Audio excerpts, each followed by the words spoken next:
I can't believe it. Bro, this fucking the game 5 is literally gonna define what's gonna happen for the foreseeable future because holy fucking shit, what a playoff matchup this is. The NBA Finals. Some people I saw one person said that this is the worst NBA Finals of all time. To the person that said that, please never watch basketball again. We don't need you. We don't need you watching basketball. We don't need you there, dude. This NBA Finals have been entertaining from game 1 to fucking 4. And I know for those who are not fans, when you look at the I guess you can say how the series like is going, 3-1. That doesn't sound entertaining, right? It sounds lame. But this is the most entertaining 3-1 we have ever seen because every game has been close. Every game has a story to share. And on game 4, oh my god, there is so much to unpack what happened. Today's Saturday, so game 5 is happening. I had to have a moment of a few days to just think about what the fuck did I just saw. And it's only now that I finally can relax and kind of share how I feel. Because I know that there is a lot of people, I'm guilty of that in the moment, that are shitting on Mitch Johnson and shitting on De'Aaron Fox. I'm gonna start off with Mitch Johnson real quick. I'll talk about the Spurs first. Talk about the Knicks, and I'm talking about how important this game is. Mitch Johnson should have called timeout. We don't know what the conversation was. But the idea of the conversation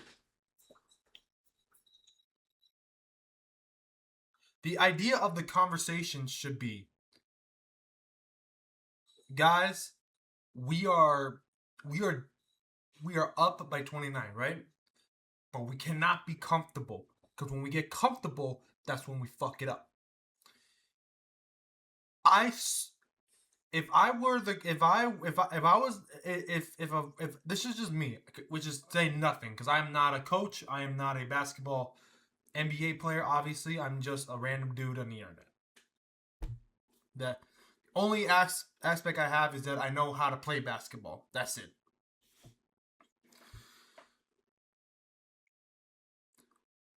When the second half happens and the New York Knicks scores 3 straight shots, I will call timeout, not because I think we're going to lose, but because to remind the team, listen, we are up 20, like 29, okay? We are up 29. But do not play like you're up 29. You play this fucking game, you play the second half like you're down 29 and the 3 ball ain't falling. Because if this man, and you gotta point to Devin Vassell, because Devin Vassell on the 3-point line was on it, and same to Dylan Harper. If those two cannot make a 3, I don't want any of y'all shooting the 3 ball. I want mid-range, I want layups, I want people to drive to the rim, and I want great defense. That's what I want. That is what the coach should say. Because what makes a lead so scary when it's big is when the players get comfortable. When the players feel like, oh, we got this. See, it's easier to say the job's not done than to actually play like the job's not done. The Spurs should have came out there playing like they were down 29. They should play like they're down 29, that they're the ones losing. That if they lose today, it's over. That's how they should have treated that big of a lead. And if they did that, I believe 100% that they win this game. But guess what? They didn't do that. So it doesn't matter what if. The reality is they got greedy. They kept going for 3s for no reason because they were on fire in the first half. Yeah, well, guess what? You had a whole 20 minutes without games, without playing game, or 12 minutes without really going in out there. So things can change. And with that results to the 29 comeback lead. Miss Johnson definitely takes. I will put the blame more on Miss Johnson. I put the most on Miss Johnson because that is a coaching thing that you should do. That is coaching. That's something a coach should do. I say that because was Chris Finch the coach for the okay? Well, for example, the T Wolves were playing against the Grizzlies. They had a huge lead, but the Grizzlies were starting to make a comeback. But so for some reason the coach didn't call a timeout. Nobody knows why, but that's the logical thing to call a timeout. Ms. Johnson called the timeout correctly on the correct time, but clearly the conversation he had wasn't ingrained into the players' heads. This happened in 2018 in the conference finals. James Harden and the Rockets take it on Curry, Durant, and Klay Thompson and Golden State Warriors. The Rockets start the first half fucking slinging, on fire. But they kept going for it in the second half and they started to miss. But they never changed. And what happens? Lead lost. That's exactly what happened literally yesterday. Or not yesterday, on Wednesday. Big lead because of the 3-ball. And then kept going for the 3-ball, but it wasn't making it, and all of a sudden you lost again. So for Mitch Johnson, he's a rookie coach. I do not think he should be fired because people said the same thing with Joe Mazzulla. People said the same thing with Joe Mazzulla, saying that he should have been fired because of that, because he lost to an 8 seed in the Boston and all that, right? But then what happened? Next year, won a championship. So I believe Mitch Johnson, because he's a rookie, he should not be fired. That's the lucky part. The lucky part is that the mistakes he's making are rookie mistakes, and he's allowed to make those. He is allowed to make those. De'Aaron Fox, however,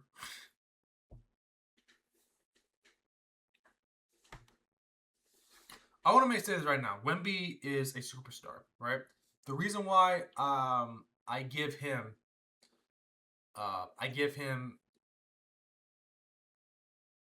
an asterisk is because he is still really young. This is his first playoff atmosphere, and he he's gonna get better down the line. Now I will say this though. Missing 2 free throws, that's not something you should do. Because that's where your clutch gene really kicks in. Because guess what? We know you can be clutch. We saw it in OKC that you can be clutch. So, in a game like this, clearly something went wrong. You're still learning, like, okay, what should I do in this situation? When it comes to the free throws, make your free throws. Doesn't matter how low percentage of a free throw shooter you are. Even Mitchell Robinson can make free throws here and there. You gotta make your free throws. That's the first thing he did. And I know knowing him, he's gonna try his ass off to be better next game. The reason why the Spurs won Game 3 was because Wemby was aggressive. And then Game 4 happened. He felt like he didn't have to be aggressive because of the fact that the team was scoring on the 3-point line. But in reality, you still got to be aggressive. But he's too skinny. If I were him, because of his ability to shoot the 3-ball, because of his ability to shoot the mid-range and all that, I will sacrifice some speed. Just to bulk up. That's just me. So, but at the end of the day, it's literally his 3rd season. Shaq got swept in the finals in his first 5 seasons. So, Wemby's going to be just fine. Dylan Harper is going to be the man. Dylan Harper is going to be an all-star. I believe he's going to be an all-star because there's no way a rookie can be that fucking smooth in the finals. No fear at all. Now, there were moments that he makes rookie mistakes. Keyword. Rookie mistake. He's a rookie, right? Devin Vassell had it going in the first half. Cooled off. Should have, we spoke about it already. Another thing I will say that the Spurs should have done. Listen, man, Luke Kornet should have gotten more minutes. The reason why I say that is because Luke Kornet is supposed to be the bulkier rebounding guy. Wemby's not really that great at rebounding like Kornet, like boxing out. Kornet can do that. Now, right now, he's questionable because of an illness. But Kornet, I feel like Mitch Johnson should stop doing this thing where he'll put Kornet in, and the idea is like, oh, you led Wemby West. But then you put him back in a little too early. And it's like, why? Because sometimes it kills the flow of their game. Because there were literally times in the finals where with just Kornet being there, he's not going to score a lot, but because he's a good big body for rebounding and all that, it helped. It gives the Spurs more opportunity on the perimeter side because you set a screen on, you'll set the screen, and he's an underrated passer. He'll pass the ball around and then let them do their own thing, and then if he's wide open, he gets a dunk. I feel like there were moments like that where that was happening, and then all of a sudden, Kornet sits out from out of nowhere, and it's like, why? Wemby's barely resting. Wemby's barely resting.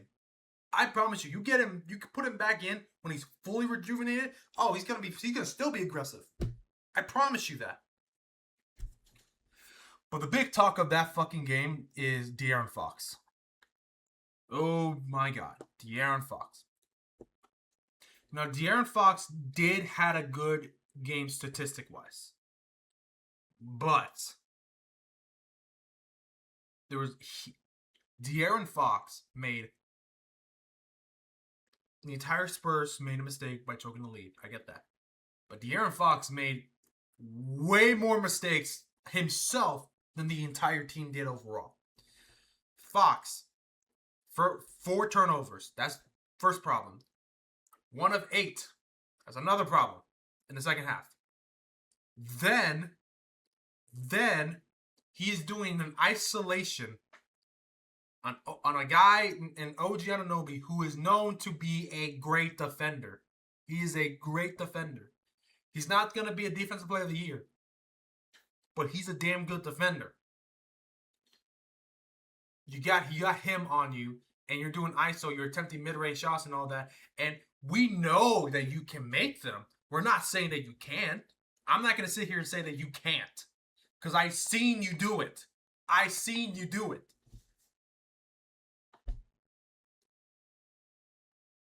But just like, if the shots ain't falling, that's when you become the point guard.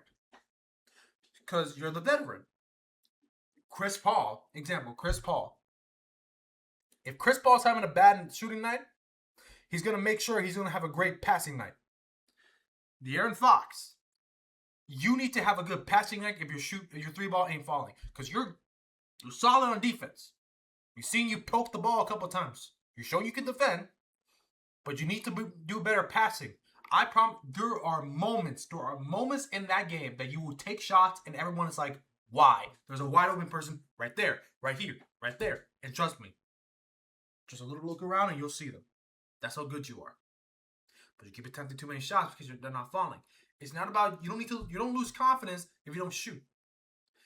You lose confidence if you don't shoot, you don't make, and you're the reason why you lose. If you don't make your shots, if you don't attempt a shot, but you're getting like 10 assists, that's confidence. You know why? Because you're saying, oh, I don't need to score to be effective. That's why they put you in the game for stuff like that. You did a turnover on Stephon Castle, which I've said, maybe Castle should have paid attention, right? That's what I first said. Then I really thought about it. Why are you giving him the ball before he even crossed half court? Not to mention, why did you pick up the ball when you know you can drive? You are one of the fastest players in the NBA. You can drive by a lot of people. Trust me, if a big man is guarding you, you can just speed right through them. That's how fast you are. That is how fast you are. But you don't do it. Why? And then, but then the infamous moment that's gonna be remembered in NBA history. Seconds left on the clock. Knicks go for a mid-range. Missed. Victor Wembanyama. No, not missed. Blocked by Wemby. Wemby blocked. Wemby show. See, even though Wemby missed the clutch free throws, I feel like he clutched up on the defensive side. He did a great job on the defensive side. He clutched up on the defensive side. He passed the ball away. The ball is running into the Spurs area. De'Aaron Fox, you are the fastest player in the NBA and you're a veteran. He picks up the ball. You see Anunoby. You are shorter than him. He's a good defender. But you're faster. And logically, in those moments, overall, even when you're not fast, you pick up the ball. No, well, you get the ball and you dribble out the clock. Run around. Just run around. Dribble out the clock. Just run around. Dribble out the clock, right? That's how you do it. They foul you. You go for the free throw line. You make your free throws. 3-point game. They have to force a 3. And trust me, if they do that, Bob's your uncle. Like, game 4, win. Spurs tied. We go here, and it's fucking game 5. Even series. Nope. De'Aaron Fox, according to a lot of people, shit, even Charlie got involved, most critical, did what people say is the worst play in NBA Finals history. Is that the worst play in NBA Finals history? I don't know, because that's hard to say. I will say that was the worst one I've seen. I've been a fan for a while. That was the worst one I've seen. Because who in their fucking mind will go for a layup when there's people there? I don't give a shit if you drove by him. If you drove by Anunoby, that means, oh, but there's other people around me anyway.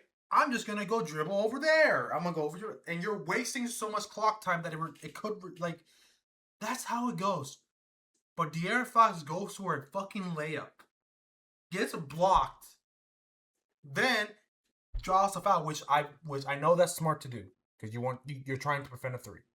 The last thing you want is a 3 ball attempted.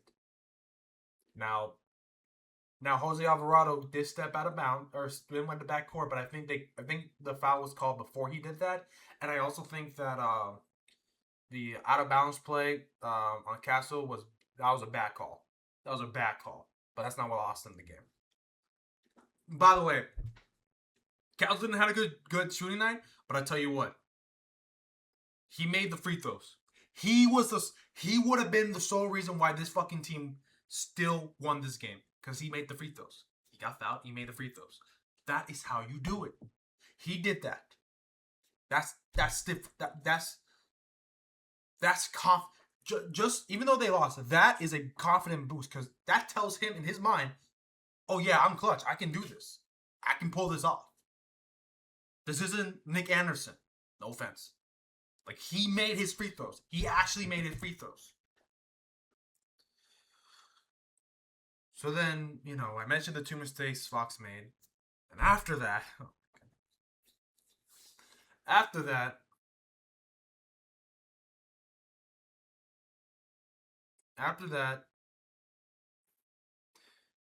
Brunson goes for a 3.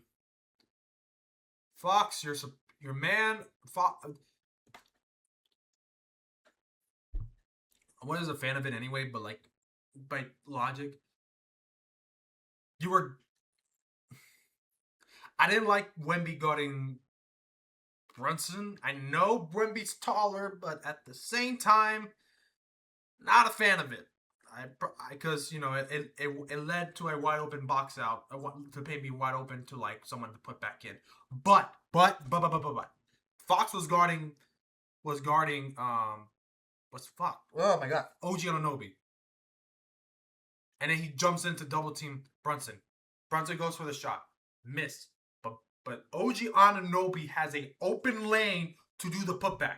Open lane for the putback shot because you left your man, and he makes the putback, which sent the crowd crazy. I mean, OG Anunoby, I'll get to him in a second, but wow. And just like that, Spurs inbound. I think Cat tipped it a little bit, so it kind of fucked up the pass anyway. But game over. Knicks are up 3-1.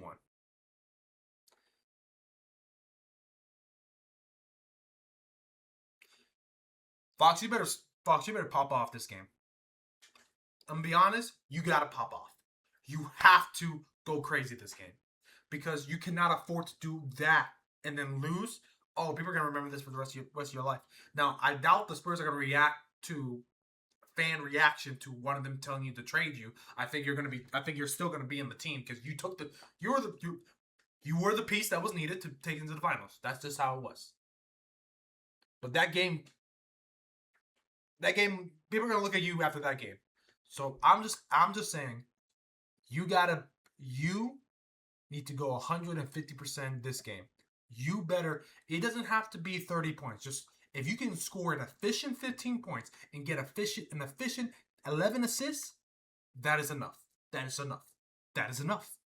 That's all you need to do. You just need to have a better game today. Have a great game today. You better force game 6. Get game 6 and get your confidence back. Because I know you can do it. Because you hit the dagger shot in game 3. You hit the dagger shot in game 3. You did that. You hit the dagger shot. You hit the mid-range shot to give your team the lead. Or give the team an extended lead. You are clutch. You are clutch for a reason. That was a rookie mistake that you should not make. But you can pull that off. You can pull it off today. I went crazy in real time. But right now, I believe you can pull this off. I believe in De'Aaron Fox. Because I know you. You are Clutch Player of the Year for a reason. You were the only person that gave the Sacramento Kings some light back in 2023. You can do this. I believe in you.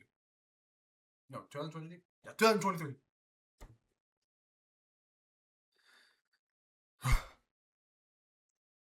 For the Knicks, dude. The Knicks are one fucking game away to being NBA champions. That's fucking wild. That is wild. Dude, I made a video talking about Karl-Anthony Towns already, but dude, you guys need to understand, man. Dude, Karl-Anthony Towns, this man, oh my god. I hate the Knicks, man, so much, but man, I would not hate it when Towns gets it, knowing that Karl-Anthony Towns gets a championship, because if there's one man that deserves it out of anybody in that fucking team, it's definitely Karl-Anthony Towns. That man deserves it, because he was Minnesota for a long ass time. In their darkest days, when there was no hope, they had Karl-Anthony Towns. That was Edwards' team. But man, from having the label of being a soft, not caring about the game, that you're a quitter, all that bullshit, only just for them to be assholes, because in reality, you're going through some hard times. Dude, go get that fucking ring, man. Do it for your fucking mother. Moms are the best things in the world. Do it for your mother. Bring in that energy. Bring in that all of that. Bring it in. Pop off. Go crazy. Because you may not win it, but to me, you're my finals MVP. You're my finals MVP for the Knicks. Because you steady the fucking ship. In game 1, you said we have to keep playing defense this way. The offense are going to catch up. And it fucking did. You gave it to Wemby twice. Then, you lost in game. Then guess what? Game 3 happens. When you guys lost, nobody looked at you and blamed you. I definitely wasn't. Everyone looked at everybody else because they knew that you were not getting the ball that much. This is kind of the same thing happened here. But you made the clutch 3-point shot when they needed that. When they felt like there was no chance of anything.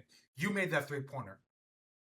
You gave the pep talk to that young guy that got nervous in the playoffs. You're the guy who you're the leader. You're the veteran leader that they went to. You're the guy that they go to. This is your chance to finally have a perfect season or have a perfect career. You may not win MVP, right? You may never win MVP, but this championship completes your perfect season because you were great in Minnesota. You were an All-Star multiple times. You gave them hope. Then you go to New York, win a championship. Perfect. After that, I'll be the first to tell you that there's nothing else you need to do to put your name in your career. You did everything you needed to do. You are the most underrated center in NBA history. You're the most underappreciated center in the NBA. You're one of the best big man three-point shooters ever. You're the best big man center to shooters in NBA history. Yes, I know Jokic is the best offensive player. But you know what? I give it to Towns. Karl-Anthony Towns, man, go get that fucking championship. Go get that fucking ring. Go do it.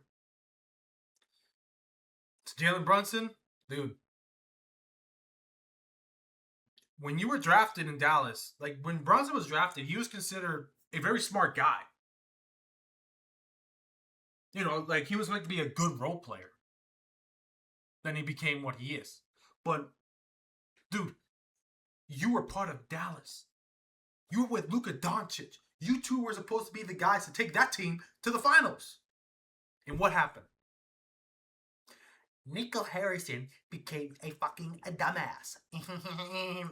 Nico Harrison, stupid. Fucking dumbass. Nico Harrison did not want to resign you. You joined New York. And you became their hero. Let me tell y'all something. Julius Randle gave them some bit of hope. But then you saw who Julius Randle was. Dude, Brunson is the reason why New York is fucking electric right now. Brunson, this is your chance to get that championship and to show and to give Dallas Mavericks the biggest middle finger in NBA history. You are this close to going. Just hold that. Go to a Dallas Mavericks logo and just do this for like 20 minutes to let them know that they fucking didn't believe in you. They didn't re-sign you. And because of that, it led to this championship. That's how you should do it. Because now I know I don't fucking care if you play bad statistically, if you shoot like a bunch of shots. You know why? Because you're allowed to. Because you're fucking unguardable. Dude, you're unguardable. I don't know how that's possible. You are 6'1" and you're unguardable. I don't care how many shots you take. I don't care how many shots it takes. Because no matter what, it leads to a win. At that point, I don't care. Take 50 shots, goddammit. I ain't gonna bat an eye. I was like, you know what? Yes, he's supposed to take those shots. He's supposed to do that. Go ahead. Keep taking those shots. Go get that fucking ring, Brunson. Go get that ring. And tell Becky Hammon, granted, I know that she's a respectful person. I know that she's a head coach. She's a very smart person. I overreacted one time when I heard her say what she said, but in reality, she's a good coach. All that. She said, you can't win with a little guy. Right? That's what she said. That's what people interpreted it as. It's been proven that it can happen. But this championship, you can be one of the million. You can be one of the few to do it. You will be one of the few to do it. To be the little guy to lead the team to a championship. You could be one of the few. The closest we ever got was Steph Curry. Well, actually, no, that's not the closest we ever got. Like, when I say closest, like, to people who never won a championship, Allen Iverson. Allen Iverson was like the closest to ever to also get added to that resume. You got a chance to be in that fucking resume. You got a chance to be a champion. You got a chance to completely give Dallas a fuck you to the face. You better go get it. OG Anunoby, bro, is another guy I don't know what it is. This dude is unguardable. He's actually unguardable. You can't guard him. You just can't. You just gotta pray. Like, between him and Brunson, you just gotta pray. You literally gotta pray. OG Anunoby, he wasn't like this in Toronto. He was good, but he was not like this in Toronto. But granted, he also hit a game-winning shot in the bubble, literally. Oh, by the way, off topic. The exclusive 2020 thing about the largest lead in the half, fuck you. It's just, like, don't do that. But, dude, OG Anunoby, the putback is going to be an infamous in Madison Square Garden. There's going to be the Kareem Scott hook, the Magic Johnson baby hook, the Birch steal, the Jordan crossover ankle breaker shot. You know, all the LeBron block. Oh my God, what's wrong with my ears? LeBron block, the Ray Allen, the Ray Allen 3, the Dirk layup to complete the comeback, all of that, and we added another one to the list, the OG Anunoby putback to complete the greatest comeback in NBA history. That's OG. OG did that. And guess what? I wouldn't be mad if he wins Finals MVP. Him and Brunson. I don't know who will win. Probably gonna be Brunson because he scores the most 30 points. But OG, you have put your name on the map. You can pull your OG. You can pull your pants down in the middle of New York, and people are not gonna be upset about it. People are not gonna react to it. You know why? Because they're gonna remember this moment, and you say, you know what? He can do whatever he wants. He can do whatever he wants. Go ahead. You can do whatever you want. You can pull your pants down right now. You can pee in the middle of the court. Nobody's gonna say anything.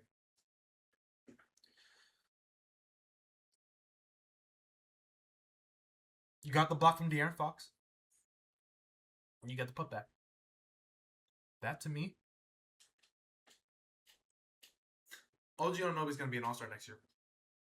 He's gonna make his first all-star appearance. Because that is a confident booster to the max. This dude's gonna go crazy. And because of that,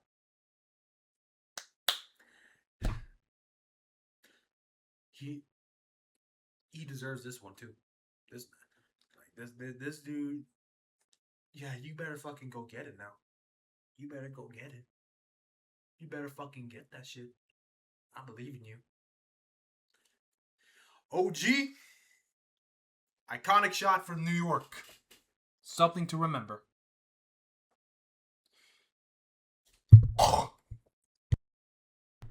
Now, I will say this. There's going to be a little bias.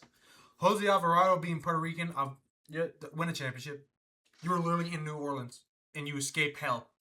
You literally escaped New Orleans. Go get that chip. When they got Jose Alvarado, I say, oh, he's gonna be the New York hero. He's gonna be New York's beloved. Now I didn't know he was a New Yorker, but I was like, oh, that's New York's beloved. He could literally not do anything. He'd still be the favorite. Oh, he did something, all right. He scored over Wemby. This dude has the balls of steel. Now I will say, I'm surprised he did not get ejected for the single leg takedown because this dude literally just pulled out a WWE move. But whatever. He was doing it to protect Brunson. I get it. You know, Brunson grabs his jersey, but whatever. But I get it.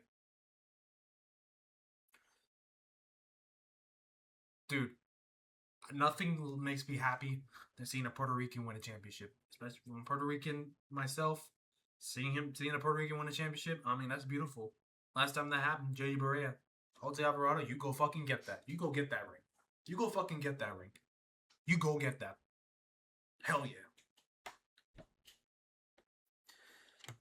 Now, Game 5 is happening literally in 8 hours, I think. Yeah, 8 hours. All I want to say is this. From everything I've said, I want the Spurs to come back down 3-1. Why? Because I complimented the players. I complimented all of that. And Mike Brown too, I mean, to his credit, like he deserves that.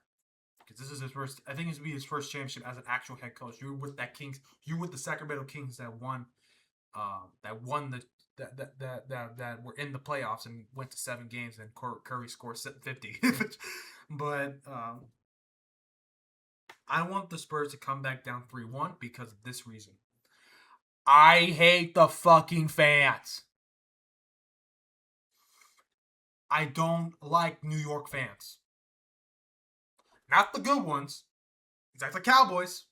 No, everyone hates the Cowboys. But, not the ones that were in that crowd. Not them. Not the celebrities.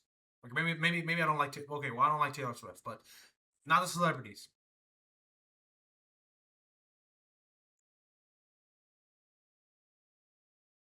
I cannot stand those fucking New Yorkers. I'm talking about the ones that were beating up people. I'm talking about the ones that got to put a kid on a fucking coma. I'm talking about those people that were attacking an older guy, people that were attacking just Spurs fans for no damn reason, and especially the one that were, well, not especially, because the worst was the coma one. The worst was the coma. The fact that you give a fucking teenager a coma, I want somebody I want you to stand at a pole and then every time people pass you, they just every time to the pole. That's what I want people to do to you. Do to those people. When it comes to that and throwing the eggs at Wemby, dude, fuck you guys. Those people, F you guys. I want you to suffer. I don't want you to be in that championship parade. I don't want the Knicks to win a championship because of you guys. Oh, if the team come back down 3-1, it's going to be a beautiful day. The world is right. The world is right when you guys are suffering. You people are suffering. Stephen A. said it. Everyone, Mike Bremer said it, and Kenny Smith, along with that, and Ben Stiller said it. Those people don't represent New York. I hope not.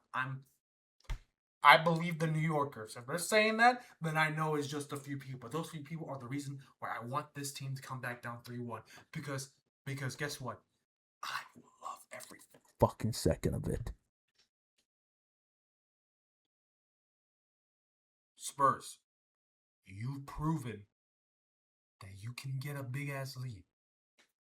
New York, you have proven that you can come back down leads. New York, you've proven that you never stop hitting that gas. Do not put your foot off the brakes. Do not do that to this young team. Because the scariest part about a young team, if they're on fire, it's hard to cool them down. It's hard to cool them down. You gotta finish this today. Because now your game 7 is in New York. And if you lose in game 7 and lose in New York, you're screwed. You're screwed. San Antonio, one game at a time. You need to treat every game like it's game 7, not game 5 and you might lose like a winner go home. You got to treat it like a winner go home and a game 7, both of them. And you got to play every single possession like you're down. Every single possession like you're down. Like if you don't do anything good in this moment, you are done. You better treat it every time you do that. You got to treat that every possession. You need to treat it like your back's against the wall and you're going to fail. You're going to fail. You got to treat it like that. And that's when you start popping off. That's how you need to do it. Because you put your fucking foot off the gas in game 4. And guess what happens? A 29-point lead lost. You better one game at a time. One game at a time. You start off here. You start off in San Antonio. You win San Antonio. Okay, great. Now you got to go back to New York. That's a pain in the ass. You got to go back to New York. That's the challenge. That is the fucking challenge. You're proving you can win in New York. But that is the challenge. To beat New York and New York. If you beat New York in New York, when game 7 happens, your confidence is going to be through the roof. And not just that, you are going to play like it's your last. And god damn it, you're going to pop off. You start up with this game. You start with this game. You win this game. Win this game. Win this game. Extend the series. Win this game. Then you go to game 6. You better play that like it's game 7. And then when game 7 actually does happen, does happen, like if it does happen, that's when go for the kill. Go for the kill. Go for the kill. For New York, you gotta go for the kill now. You gotta go for the kill now. If you're the Knicks, go for the kill now. Don't hesitate. Go for the kill now. Go for the kill now. If you lose today, you still get one more chance. You gotta go for the kill in New York. You gotta. You have to. If you don't do that,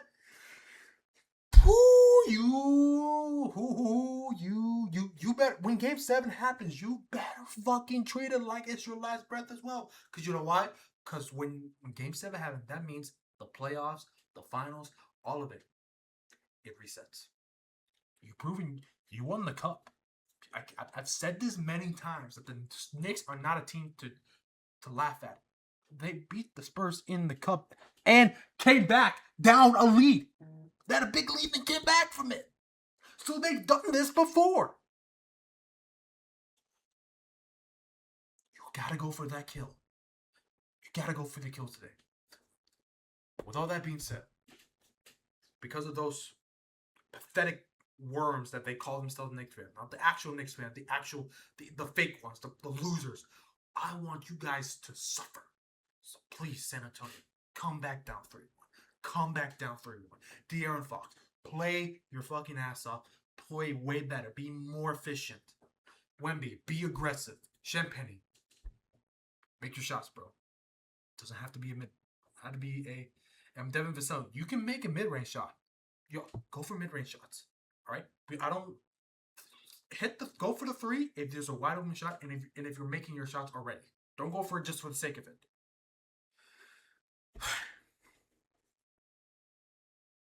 Game 5. 8:30. Let's see how this goes.